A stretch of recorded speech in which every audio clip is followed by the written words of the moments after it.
Entertainment और music से जुड़े किस्से सुनने के लिए आज ही सब्सक्राइब करें। किशोरदा साल 1946 में मुंबई आए थे एक प्लेबैक सिंगर बनने के लिए। फिल्म 8 डेज और फिल्म सती विजया के एक एक गाने में किशोरदा ने कोरस में गाया। फिर साल 1948 में किशोरदा को अपने कैरियर का पहला सोलो गीत गाने का मौका मिला।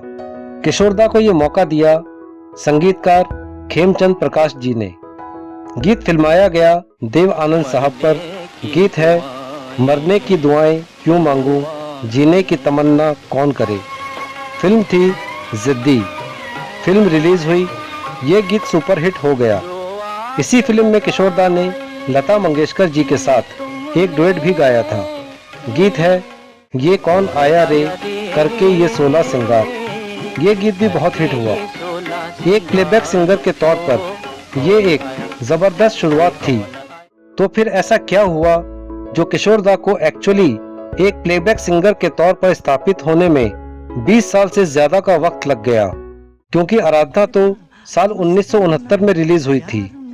और क्या थी वो वजह जिसने किशोरदा को साल 1967 में इंस्पायर यानी प्रेरित किया कि वो प्लेबैक सिंगिंग को फुल टाइम कैरियर के तौर पर लें? ये सब मैं आज बताने जा रहा हूँ। नमस्कार दोस्तों, रेट्रो किशोर के मंच पर आपका स्वागत है। मैं हूँ एलन माइकल किशोर। जब जिद्दी के गानों की रिहर्सल चल रही थी, उसी दौरान किशोरदा की मुलाकात हुई रूमा गुहा ठाकुरता जी से। तब तक रूमा जी की एक अदाकारा के रूप में एक फिल्म रिलीज हो चुकी थी, ज्वार भाटा। ये फिल्म काफी सफल रही थी। रिहर्सल के दौरान हुई मुलाकात दोस्ती में बदल गई और दोस्ती प्यार में। घर वालों के विरोध के बावजूद साल 1950 में दोनों ने शादी कर ली।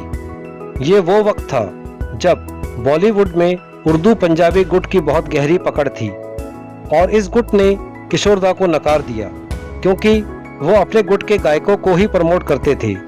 किशोरदा को जो साथ मिला वो सिर्फ एस.डी. बर्मन साहब और देव आनंद साहब से मिला। गायकी में जब किशोरदा को सही मौके नहीं मिले तो उन्होंने एक्टिंग में हाथ आजमाया। इंडस्ट्री में बने रहने के लिए आखिर कुछ तो करना ही था। साल 1954 में रिलीज हुई दिग्गज निर्माता निर्देशक बिमल रॉय जी की फिल्म नौकरी। इस फिल्म ने किशोरदा को एक सिंगर एक्टर के रूप में स्थापित करने में बहुत बड़ा रोल निभाया। अगले 10 साल एक सिंगर एक्टर के रूप में किशोरदा के लिए बहुत बेहतरीन रहे।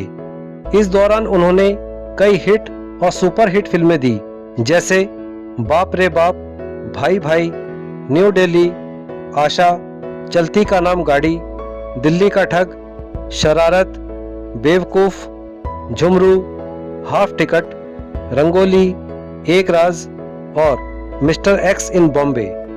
इसी दौरान साल 1958 में आपसी मतभेद के कारण किशोरदा और रूमा जी का तलाक हो गया और साल 1960 में किशोरदा ने मधुबाला जी के साथ दूसरी शादी कर ली।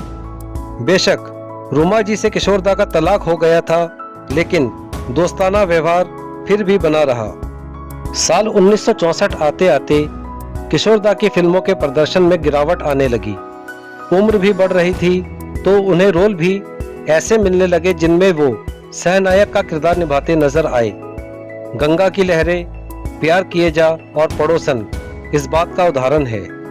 इस मुश्किल दौर में किशोरदा के लिए इंस्पिरेशन यानी प्रेरणा बना एक लेटर यानी खत। ये लेटर उन्हें लिखा था उनकी पहली पत्नी रूमा जी ने। रूमा जी ने लिखा था, ये ठीक है कि आपकी उम्र के हिसाब से अब फिल्मों में आपको सही रोल नहीं मिल रहे, लेकिन आपकी आवाज इस बात की मोहताज नहीं है। आपको प्लेबैक सिंगिंग को गंभीरता से लेना चाहिए। यह खत आया था साल 1967 में।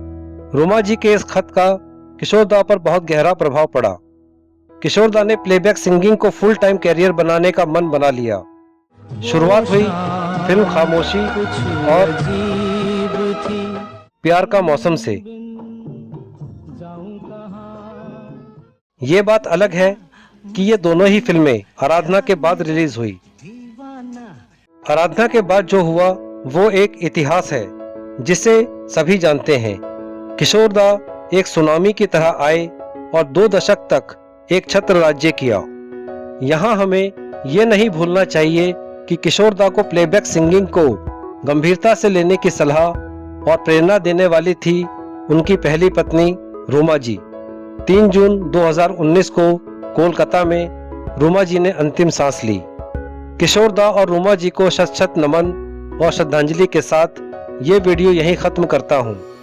वीडियो पसंद आया हो तो लाइक शेयर कर देना, और अगर आप रेट्रो किशोर पर नए हैं तो चैनल को सब्सक्राइब जरूर कर लेना। नमस्कार।